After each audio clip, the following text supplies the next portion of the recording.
Hello, and thanks for joining us. Welcome to the 2023 American Diabetes Association Living with Diabetes Ask the Expert series. Today's topic is technology and diabetes health. My name is Carla Cox, diabetes care and education specialist, registered dietitian nutritionist, and your host for today's program. Our Ask the Expert series is all about answering questions from our listeners, so start getting your questions ready now. For those of you on the phone, press star 3. That's star 3 on your keypad, and an operator will collect your question and place you in the queue so that you may have the opportunity to ask your question live. To participate online, type in your name and question in the fields below the streaming player. Press the submit question button, and your question will come directly to us. Stay with us through the hour, and you will learn useful tips to help you live well on your journey with diabetes. In addition, we invite you to provide us with your feedback in a survey at the end of the event. So please stay with us. Okay, now a little bit about why we're here today. Because of the link between diabetes and heart health, the American Diabetes Association, in collaboration with the American Heart Association, has launched No Diabetes by Heart, with support from founding sponsor Novo Nordisk, as well as national sponsor Bayer. The No Diabetes by Heart initiative provides tools and resources for people living with type 2 diabetes to learn how to reduce their risk of cardiovascular disease. As part of the initiative, the ADA is holding this free educational Q&A once a month. We'll cover information and tips to help you take charge of your health. When you have diabetes, it increases your risk of heart disease, stroke, and kidney disease. Make sure when you see your doctor, you talk about your risk and work towards prevention, and visit nodiabetesbyheart.org for more information and resources. So now I'm very happy to introduce our guest speaker for today, Christine Batty. Christine is a member of the Diabetes and Endocrinology Division at Johns Hopkins Howard County Medical Center and has a joint appointment with Johns Hopkins School of Nursing. She has been a nurse for 31 years, a nurse practitioner for 21 years, and has specialized in diabetes care and management for 18 years. She is a board certified in advanced diabetes management and a certified diabetes care and education specialist. Her passion is advancing the science of diabetes care to allow for people with diabetes to live a healthy life without suffering the complications for the disease. She currently serves on several committees in the diabetes care discipline, including Association of Diabetes Care and Education Specialists, Technology Advisory Committee, and Professional Practice Committee. She is ADCES Maryland Coordinating Body Education and Committee Chair. She has been published in several journals and presented at national conferences. So we're so happy to have you, Christine. Do you have any few extra words you'd like to add? No, I think that that's more than enough. It's funny to listen to your own bio when it's being read. So I'm so happy to be here. Thank you for inviting me. Thank you. As we are waiting for our callers and online listeners to chime in, I'm going to go ahead and kick off with the very first question. Tell us a bit about the continuous glucose monitor and how it may help persons with type 2 diabetes and even prediabetes. Well, the continuous glucose monitors, or CGMs, as they're called, are such an incredible advancement in diabetes care. In terms of type 2 diabetes and prediabetes, I think that any type of diabetes where you are monitoring what your blood glucose is and you can see the trending, I think CGM is completely appropriate for and very helpful. Prediabetes is an interesting area to use the CGM, helping you identify areas where your blood sugar may peak throughout an hour or throughout a day. Is super important so you can see what your food is, how your food is impacting your blood sugar, as well as exercise. So I think that the CGMs really have expanded the ability to prevent diabetes as well as keeping everybody's blood glucose at target. Thank you. I think they're pretty exciting myself. I love to see people wear them and get information. As we're waiting, so thank you. And if you're just joining us, welcome to today's Ask the Experts Q&A, Technology and Diabetes Health. As a reminder, for those of you on the phone, press star 3, that's star 3 on your keypad, and an operator will collect your question and place you in the queue so that you can have the opportunity to ask your question live. To participate online, type in your name and question in the fields below the streaming player. Press the Submit Question button and your question will come directly to us. Let's remember to focus on today's topic, technology and diabetes, when asking your question. Now let's take the first question. So our first question is coming from Linda. Linda is from Queens, New York. And Linda, you are live. Yes, hi. Thank you for taking my call. That's exactly what my question was about. That monitor you're talking about is on the arm, right? That I see people wearing? Yes, you can see the CGMs on people's arms. There are devices that could be worn on the abdomen as well. Right. So my question is this. I'm a diabetic over 33 years, only on metformin and Actos. But I feel that if because I've seen people wear it and they're monitoring all the time. Can I get that, or you only could use it if you're on insulin per insurance? Well, I think that it's a complicated question. I think that each insurer, state to state, even Medicare, even the coverage is different for CGMs per insurer. Certainly, there are some restrictions by some insurance companies where you have to take insulin. However, there are also many that do cover it. Cash payment is also an option because these devices are not quite as expensive as they were in the past, where they could be $1,000. They're down now to a couple of $100 if that's something that you're able to do. Well, and I think that even the Freestyle is below $100 per month, depending upon your insurance plan. Prescription RX example gets it down to about 70. So helpful. Yeah. Our second question is coming in from Glenn, and Glenn is from Nashville, Tennessee. Glenn, you're on the line. Oops, sorry, I pressed Martin. Martin, you're on the line. Who? Hello? Charles, you're on the line. Yes. Yes, what was your question? Metformin. Uh-huh. Okay. I've been doing it for 20 years. Is there something else I can do it, change to, or should I?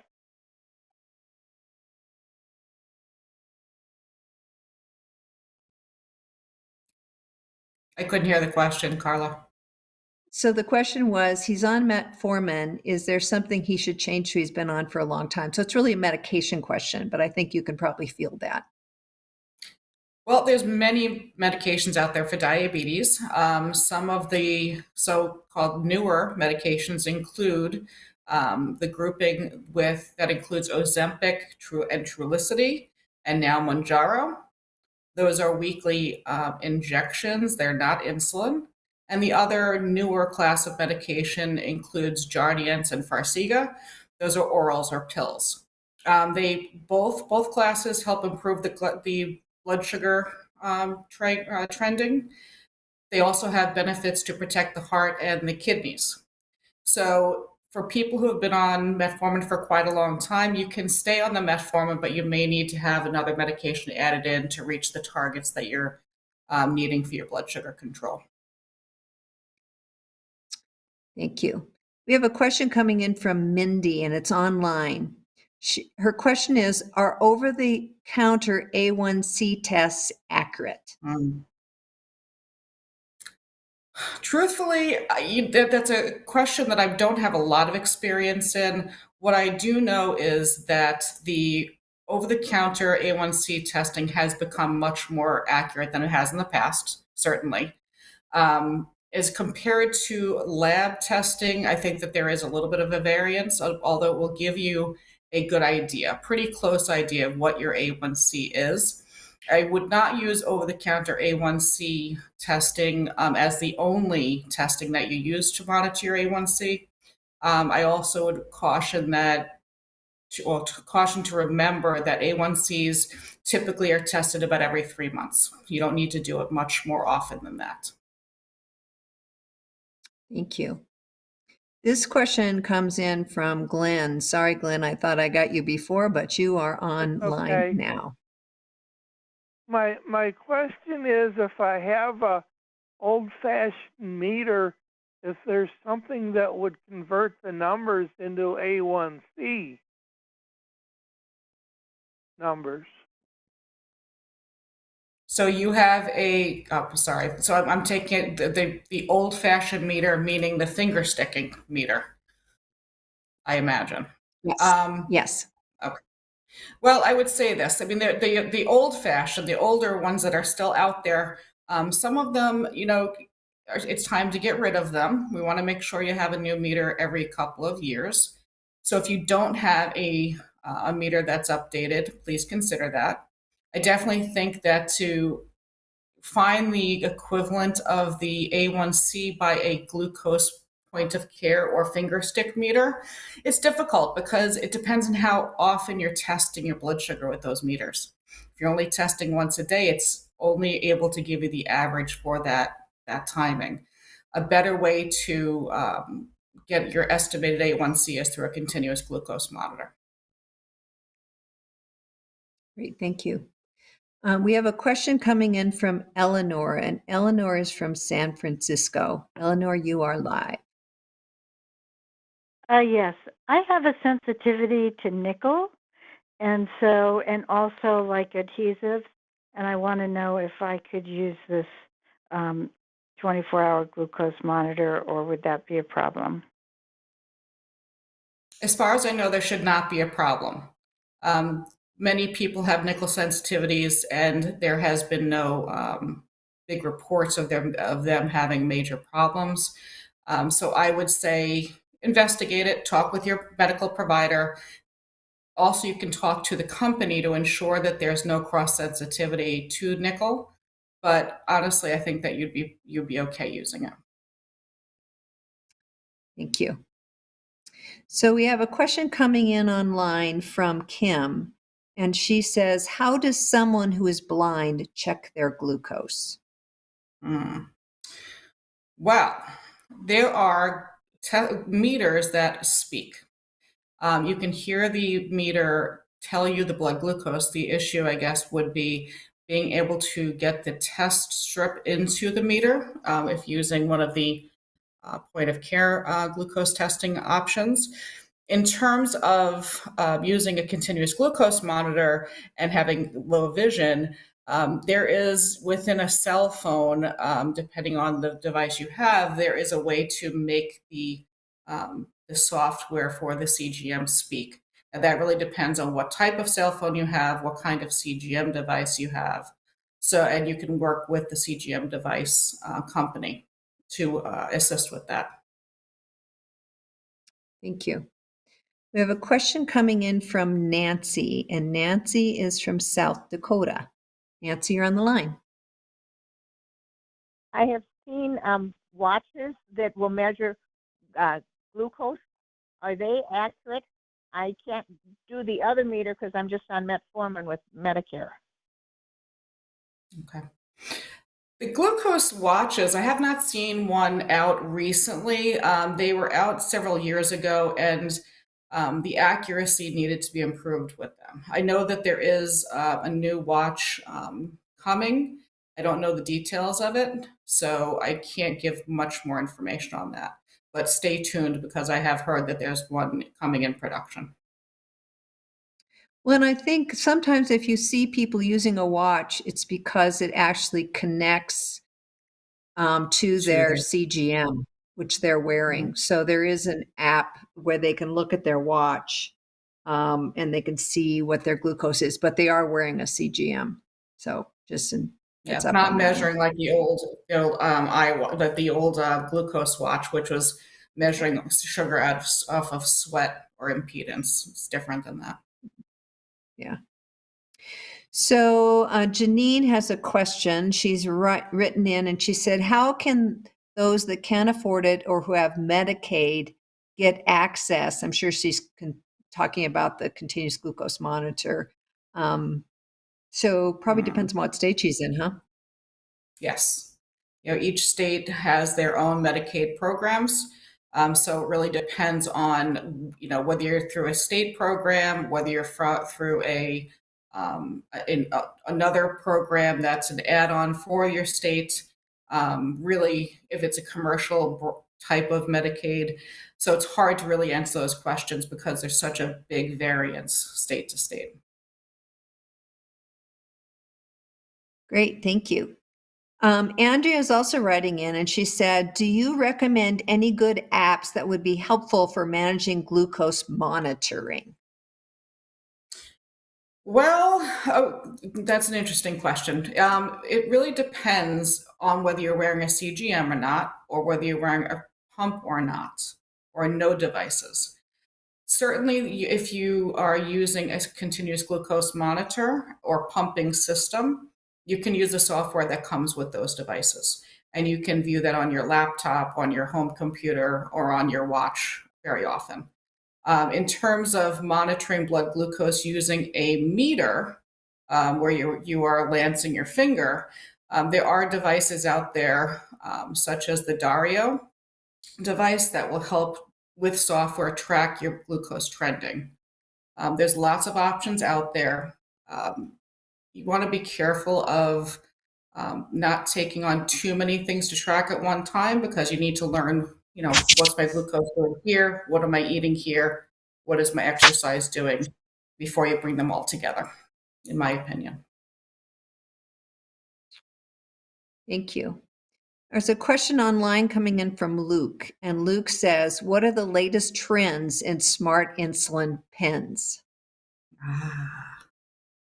Well, the insulin pens, they're actually interesting. They came out, they were much more simple devices when they first came out. There are the usual common pens that we, prescribe and you get at the pharmacy. The smart pens are out there as well. You can get them through Medtronic, and they are connected to software, so you can trend the dosing that you have been taking of the insulin, the timing. You can connect it and use it with your CGM. So I think that is going to advance even further. They've come a long way in the past 10 years or so. So I think people who don't want to use pens, that is a fabulous option to help keep on track and see what's going on. And even if you have somebody that you're trying to monitor from afar, that really does help keep the blood glucose in target. Thank you. So we have a question from Nancy, and Nancy is from San Diego. Nancy, you're on the line. Hi. I have a question. I have a disabled daughter, intellectually disabled, and she has been diagnosed with diabetes, and I just refuse to do a needle sticker, on her finger stick, because I can't explain to her why I'm torturing her with that. But I don't know if these CGMs would be appropriate, because I don't really understand how they work. So just briefly, the continuous glucose monitors are devices that you have a needle that puts a wire under the skin, and the needle pulls back and leaves a little wire there to measure the glucose under the skin. It will trend and show you the blood sugar every couple of minutes throughout the day. Some, there's two major devices out there. They're very, very accurate.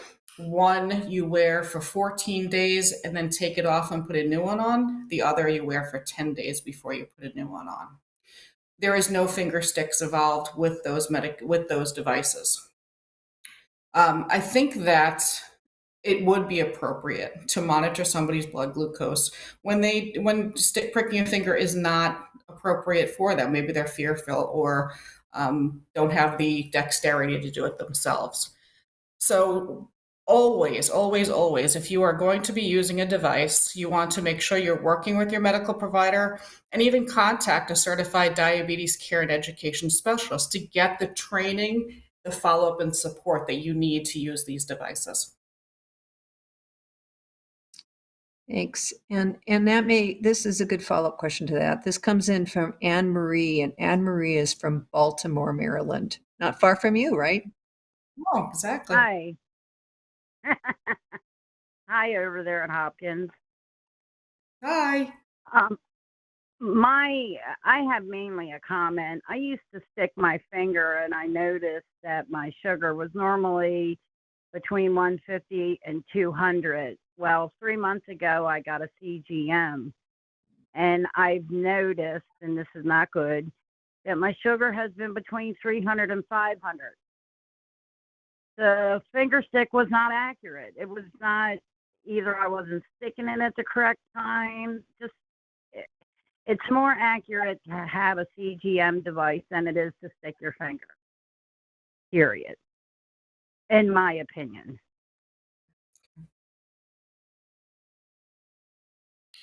Thank you for that information. I'm glad that you're getting more information to help control your glucose. One of the things to remember about wearing a CGM, and I have had this conversation thousands of times with people. Blood sugar, when you're using a meter, is at a fixed point of the day. Let's say you test your blood sugar every morning before breakfast. When you start wearing a CGM, you're seeing the numbers that you didn't see before.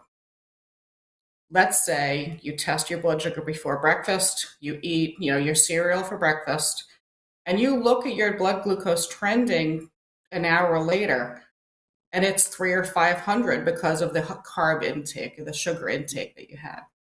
Those numbers were there before, and people are always very surprised by them. So don't get afraid when you have that information and you're able to see the information. Now you're able to act upon it.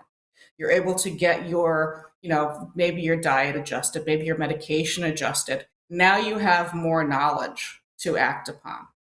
In terms of accuracy between meter and CGM, they should be pretty close as long as your test strips and your meter test strips are not expired and your meter is up to date. There is going to be a little bit of a variance. The higher the blood sugar or the lower the blood sugar, you will get more of a variance, but they should be within about 10% of each other. Great, thanks. So this is a great question. It's coming in from Mary Ellen. She's written in and says, I am afraid it will hurt or be bumped into or get torn off. Okay. And I'm assuming that this is CGM, although it could also apply to an insulin pump. So I guess the pain issue is, everybody has their own pain threshold. I will say that pricking your finger is much more painful than giving an insulin injection or even putting the CGM or the insulin pump on. If it gets bumped and it gets pulled out, the biggest pain from that, truthfully, is the adhesive pulling off, like a Band-Aid pulling off, in my opinion. So it could be uncomfortable, but for the majority of time you're wearing it, you probably won't even feel it. There's always stories about people putting their sensor on the back of their arm or the side of their arm and walking past a door frame and getting it caught and pulled off. Yes, that is uncomfortable for the minute that it occurs, but truthfully, these devices are very comfortable, and you can find where it is most comfortable for you and most appropriate for you, so it's not getting in the way of your daily activities. Thanks. This is a good one too, coming in from Kim. And I think you and I would agree. In our experience, ER doctors and staff are not familiar with the different types of devices and features. Can better education be distributed to medical facilities, and your thoughts on med facilities having patients remove devices so they can manage their care? Wow. That it's a whole is hour it's discussion. That's a big topic. Over my 18 plus years of managing and treating diabetes, yes, devices and diabetes or personal devices for diabetes management are a challenge when people are admitted to a hospital. People in the hospital don't get to see these devices that often, although because of the frequency of use, we are seeing them more often in that setting. Number one, if you have to take the device off, let's say because you're having an MRI and those devices cannot go into the MRI machine, well, you're going to have to discuss that with the medical provider. Whoever is prescribing your technology, your diabetes technology, be sure you have a discussion with them about a backup plan, particularly an insulin pump. If your pump needs to be removed for any reason, you need to know what to do about giving insulin injections, and you could present that plan to the medical team at the hospital. I would say this. You are the person that's going to be responsible for the device when you're in the hospital. You're going to be the person managing that pump, maybe in conjunction with the endocrinology team. But you have to be able to do that. If you're too ill to manage that device, nobody else will be able to do it for you unless it's your family. So it's a lot of questions that go into that decision. Just because you're in the hospital doesn't mean the device should be removed.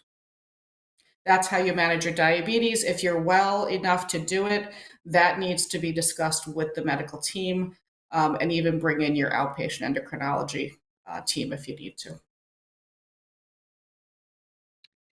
So we have several questions online and actually coming in over audio, but I think we probably need an explanation of insulin pumps.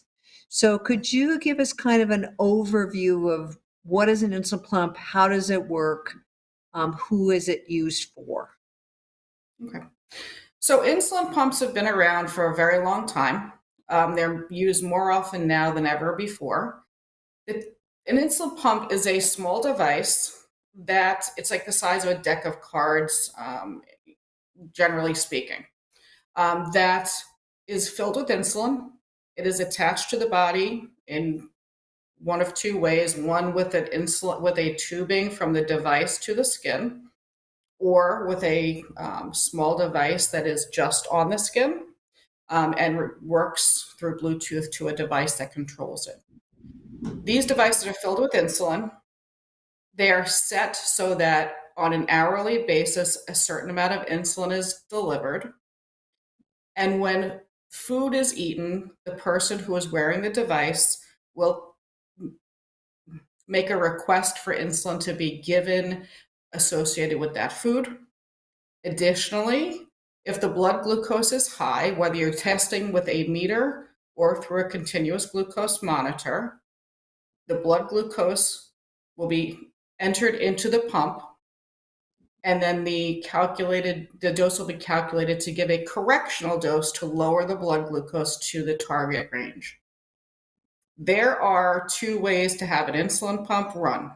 One is without a continuous glucose monitor feeding the information directly.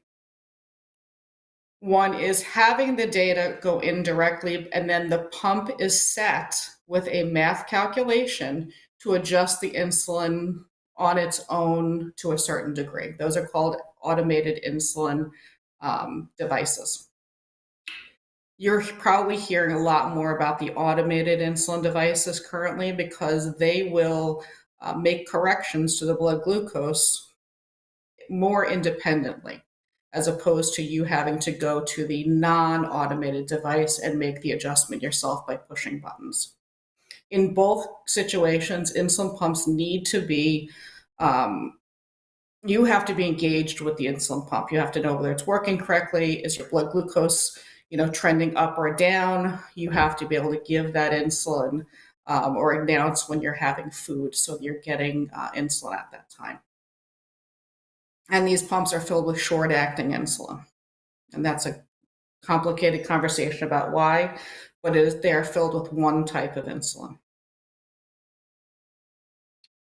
Thank you. To follow up on that, one write-in is, does Medicare cover insulin pumps and sensors? I have type 2 diabetes and take multiple shots of insulin each day. Yes, Medicare has a few criteria that need to be met, and certainly you should be talking with your medical provider or prescriber. A couple of the criteria are that you're taking 3 or more insulin injections a day, whether you're having problematic low blood sugar or hypoglycemia, whether you're having wide variation from high to low, whether your A1C is above target. Those are some of the things that Medicare takes into account when they're discussing insulin pumps. Also, continuous glucose monitoring, although those questions are a little bit more modified this past year when they've improved their coverage of the CGMs. But generally speaking, that's the criteria they look at. Great. Thank you. Luke wrote in, we got lots of write-ins today. Luke wrote in and said, does the Apple Watch have an app for the Freestyle Libre 3? I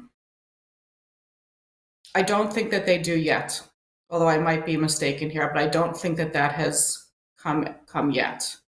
I believe that the CGM devices, the Dexcom may go to the watch, but I cannot say for certain that Freestyle does right now. And I think it's, I don't know the answer to that either at this point in time.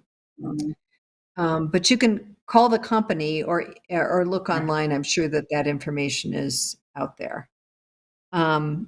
Okay, next question is coming in from Louisa, and Louisa's from West Massachusetts.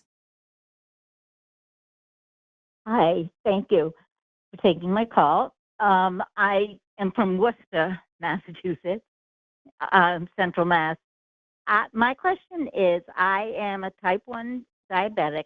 I am a pump along with the CGM, and I am in pretty good control. My question has to do with Ozempic or Trulicity regarding weight loss. And can you explain a little bit about that? If it, if it's a good thing to do, or if it's going to impact my care.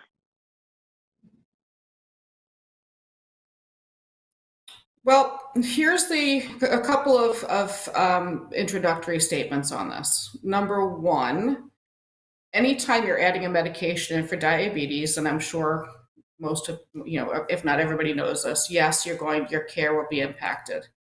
The GLP-1, that's the name of the group of medications that Ozempic, Trulicity, and Mounjaro are in. They're not approved for use in people with type 1 diabetes. That being said, people do use them. What I would say is this: if you are going to work with your medical provider and use these medications, you have to be very careful about your insulin dosage. It may need to be adjusted. These medications are being used they're primarily diabetes treatment medications, but they also have the benefit of weight loss. So you definitely need to talk to your medical provider about this. There's also medications that are in the same medication class, they're very similar, that are used for weight loss as well. So that is something also to consider if you're going to be using those. Those will also affect your blood sugar. Thanks. Here's a question from Lisa, and my guess is she's talking about the iLet. Lisa, you're on the line. Hi, thank you so much for taking my call. Yes, I read about Boston University coming out with a artificial pancreas, outside the body, and it was approved by the FDA in April, and I wanted to see if there were more information about that. The information that's come out, I have not been on top of it as much because I'm not seeing the devices approved by insurance yet. I'm sure that is being worked on, of course. So I don't have a lot of information on the iLet. I know for one thing I do understand is that there is an option for non-carb counting type of insulin delivery, where you just say small, medium, or large meal possibly, but I'm not even entirely sure on the detail of that. So I apologize for not being on top of this information. But certainly, I'm sure that the company has information out as they are ready to launch. So I can add a little bit to that. I've been talking a lot with the iLet folks. But iLet is not truly an artificial pancreas. There isn't one out yet. So that's unfortunate, but it is an automated insulin delivery system, not a lot different from the Medtronic, the Tandem, and the Omnipod. The difference is that it's a plug and play. That means that if you choose to purchase an iLet, the person helping you merely puts in your weight, and the AI part of it, the artificial intelligence part, or the algorithm determines how much insulin you need based on just your weight. The challenge for someone like me that's worked with people with diabetes and these devices forever is that there is no way to go in and make an alteration. So in other words, if the amount it's giving you for food seems to be too much, you cannot go in and adjust how much it's giving you. And Christine is absolutely right that it's I'm eating my normal meal, or I'm eating smaller than I usually eat, or larger. So there is no more carb counting. And there is also no place to put in exercise. Many of these other AID systems have an exercise mode because generally exercise drives blood sugars down.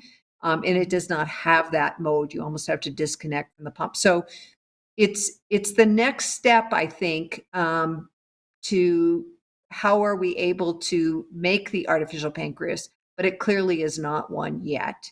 So realize it still has some bumps on it, but if you're interested in it, certainly you can talk to your endocrinology office or diabetes care center, and they ought to be able to give you some more tips, or get on iLet and it'll tell you. So hopefully that gives you the information that you're interested in.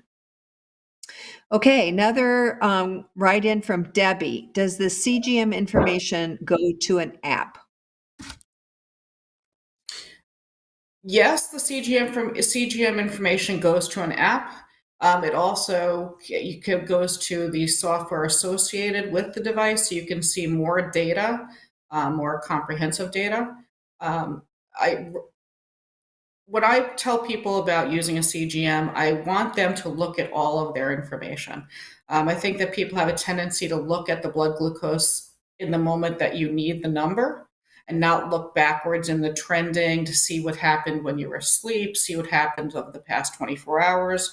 So yes, they have apps. Yes, they have software that you could get more expansive information.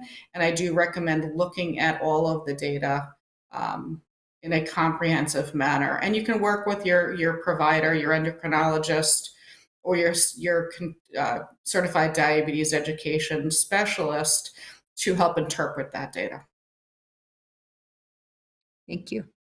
We have a question coming in from Margaret, and Margaret is from Lake Worth, Florida.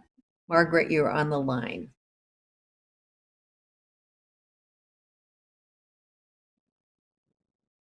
Margaret, did you have a question? So we don't seem to get Margaret, but I can tell you what her question was. She is a current user of Freestyle Libre 2, and she wants to know what the difference is between it and the Freestyle Libre 3, and when someone should consider changing. Okay. The biggest change between the Freestyle Libre 2 and the Freestyle Libre 3 is that there's no more scanning. The Libre 2, you take it, you scan your phone or your receiver over it, and then it'll tell you your blood glucose at the moment and then back to the time of your last scan.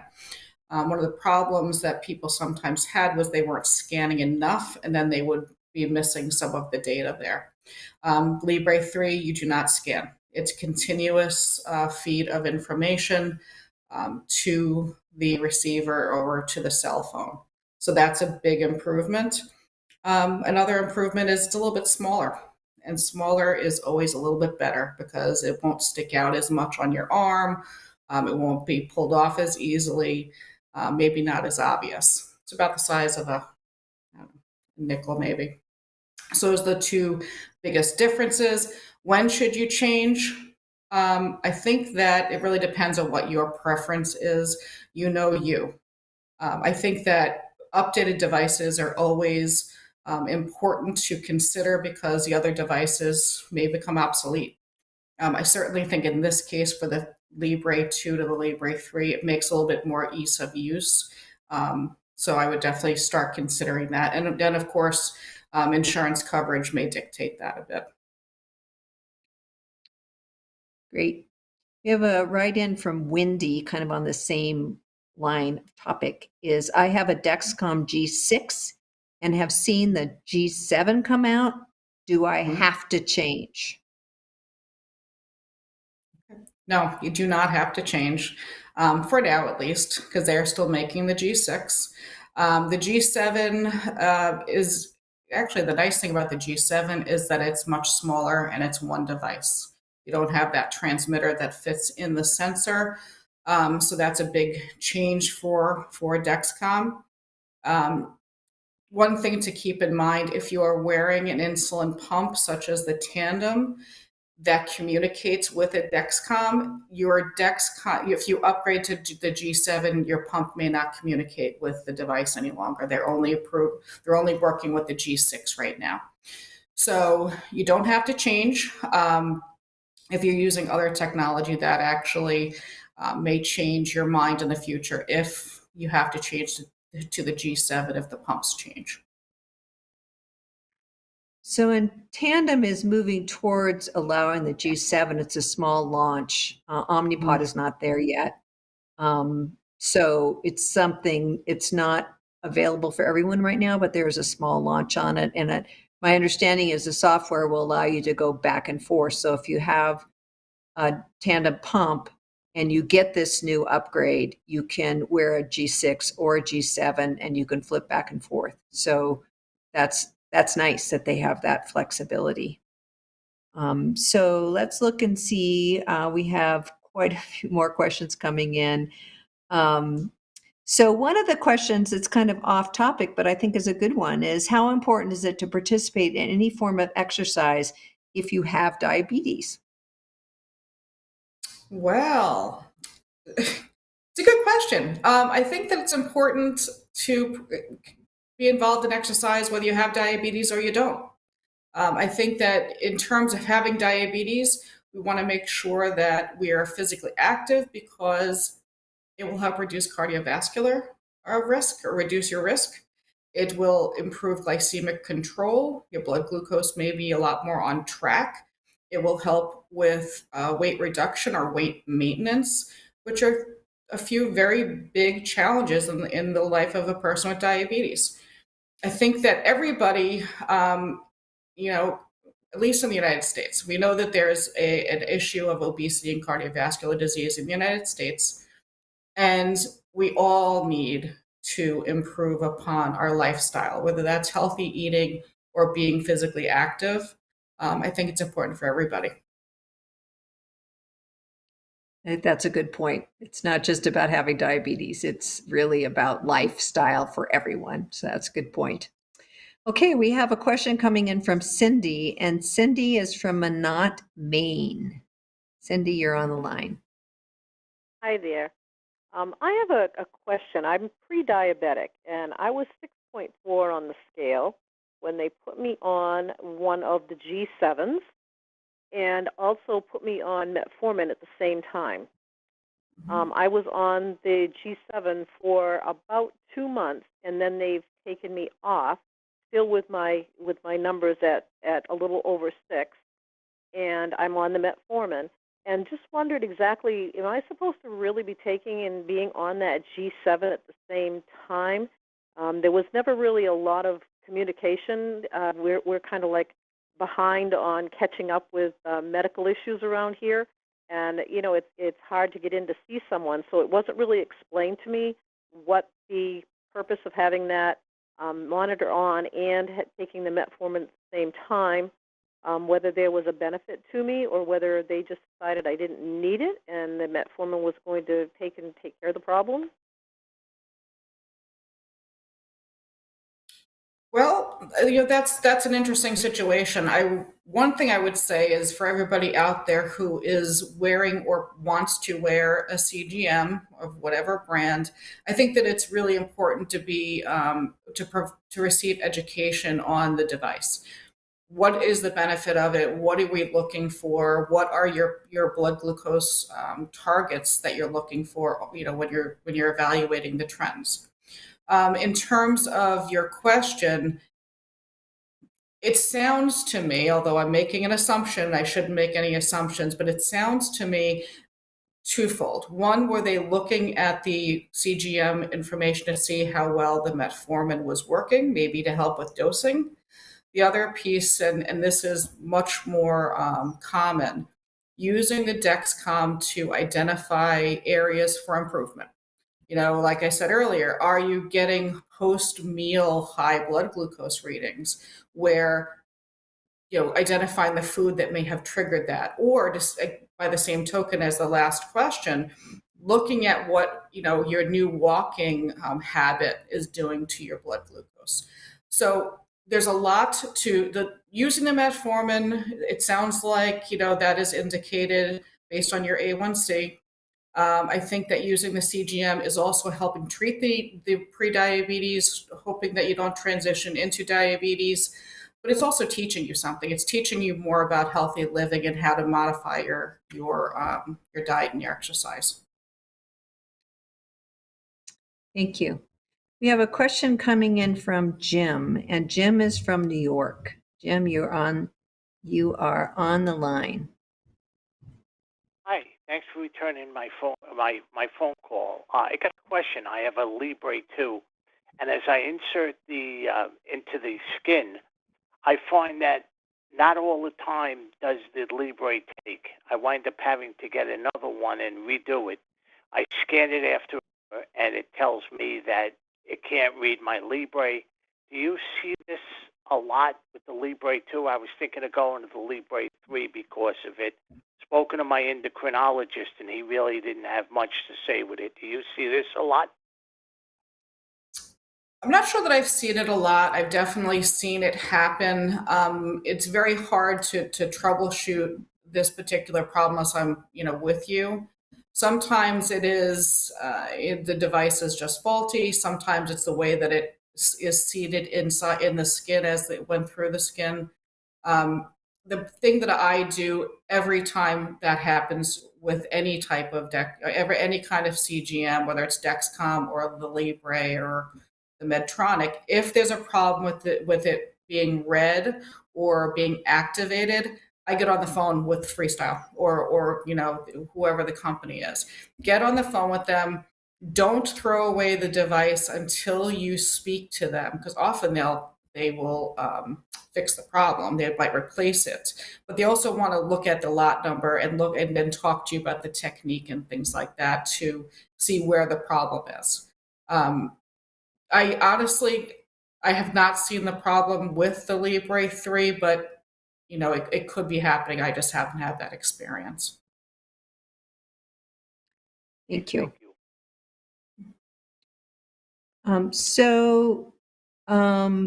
We have time for one more question, and I think this happens, and maybe you've sort of answered the question. It comes in from Sue, and she writes in, I've accidentally damaged my Freestyle to where it could not be used, and before had to do without it for 2 weeks before I could replace it. Is there any way to get another one, or is this all determined by insurance? Well, that's a loaded question. So it depends on what happened to the device.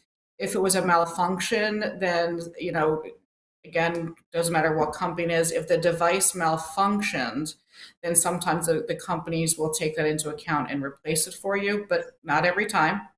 Um, Unfortunately, if the device is pulled off accidentally, we know it can't be put back in. You have to use a new one. And if you are coming up short that month, the insurance companies will not allow you to get an extra device because it fell off. You're only allowed to have 30 days worth of device, and unfortunately, falling off is not in their realm for coverage. But at that point, I would talk to, like we said in the beginning, talk to your pharmacist, talk to your pharmacy and your provider to see if maybe an not over the counter, I apologize, a cash pay option is something to be considered, or, an opportunity is there for you to afford that. Well, if it happens very often, the other thing is to talk to a diabetes educator and figure out if you need some Why? kind of liquid or something to be able to make it stay more secure, because there are a lot of options out there. So that's another thing to think about. Well, this wraps up our last question for the session. A few items before we close. Christine, could you give us one big takeaway from today that you want everybody to remember? I think that technology has advanced so rapidly and so wonderfully that we have so many options out there now to help with diabetes health that everybody should consider it, but it may not be for everybody. You need to find what fits for you and your diabetes. I also think that meeting and working with your medical provider, your certified diabetes care and education specialist, is essential to using diabetes related technology to get the most out of it and the biggest benefit. Thank you. To help you feel confident about your ability to manage your diabetes and heart health and kidney disease, we encourage you and your loved ones to talk to your doctor and dietitian about your risks of heart disease, stroke, and kidney disease. Go to nodiabetesbyheart.org and learn more. Register for our next event at diabetes.org/experts and sign up for diabetes education near you.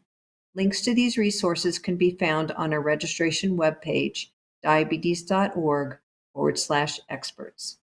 Thank you for all the great questions you called and wrote in with. We are sorry we were unable to get to all of them during this live Q&A event. If you have questions about this event, you are welcome to contact us at askada@diabetes.org or by calling 1-800-DIABETES, which is 1-800-342-2383. In addition, the transcript from this production and all other AT events is on the web at diabetes.org/experts. Please stay on the line for our survey to help us with future planning for our events. Thriving with diabetes takes a team, and we're here to support you. Special thanks to our expert, Christine Batty. I am Carla Cox, and on behalf of the ADA team, we want to thank you for joining us today, and we look forward to connecting you with our next events. Join us for more No Diabetes by Heart events, December 12th. What types of medications help with your diabetes management? And there are a whole list of new events coming up for 2024. Please visit our website for more information, once again at diabetes.org/experts, and register today. If you have any questions about this event, please email askada@diabetes.org and include Ask the Experts Q&A in your subject line. And thank you for joining us today. And now to our survey. Thank you for participating in the American Diabetes Association Ask the Experts event. We hope you can stay online for this survey for the next 5 to 7 minutes to share your honest and valuable feedback to help us improve upcoming events. All answers will remain confidential.